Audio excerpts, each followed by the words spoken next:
കേരളത്തിൽ നിന്ന് എൻ്റെ 2 സുഹൃത്തുക്കൾ വാരണാസി വന്നിരുന്നേ. അപ്പോൾ അവരെ റിസീവ് ചെയ്യാൻ വേണ്ടി പോയ റെയിൽവേ സ്റ്റേഷനാണിത്. റെയിൽവേ സ്റ്റേഷൻ്റെ പുറത്ത് ഇങ്ങനെയാണ് തിരക്കെങ്കിൽ അകത്ത് സൂചി കുത്താനിടയില്ല, അങ്ങനത്തെ തിരക്കായിരുന്നു.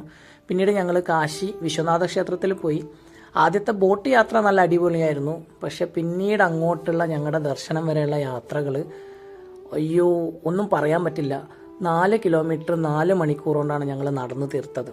അത്രക്ക് ബുദ്ധിമുട്ടായിരുന്നു. അവിടെയുള്ള ഓരോ സ്ഥലങ്ങളും അമ്മാതിരി തിരക്കാണ്. ജനങ്ങൾ ഒരു നിയന്ത്രണങ്ങളും ഒന്നും പാലിക്കാതെ വന്നു പോയിക്കൊണ്ടിരിക്കുകയാണ്. പ്രത്യേകിച്ച് ഇവിടെ കുംഭമേള നടക്കുന്നതുകൊണ്ട് അയോധ്യയിലും കാശിയിലും പ്രയാഗ്രാജിലും എങ്ങനെയാണോ തിരക്ക്, അതുപോലെ തന്നെ അയോധ്യയിലും കാശിയിലും ഭയങ്കര തിരക്കാണ്. ഒരു വിധമാണ് ഞങ്ങൾക്ക് ദർശനം കിട്ടിയത്. ദർശനം കിട്ടി ഞങ്ങൾ നടന്നു പോകുന്ന റോഡാണിത്. 3 കിലോമീറ്ററോളം ഈ ഒരു വിധത്തിലാണ് റോഡുള്ളത്. ജനങ്ങളെ കൊണ്ട് തിങ്ങി നിറഞ്ഞിട്ട് അവസാനം ഞങ്ങൾക്ക് ഞങ്ങളുടെ വണ്ടി എടുക്കാൻ വേണ്ടിയിട്ട് വേറൊരു ഓട്ടോ പിടിച്ച് പോകേണ്ട അവസ്ഥ വന്നു കേട്ടോ.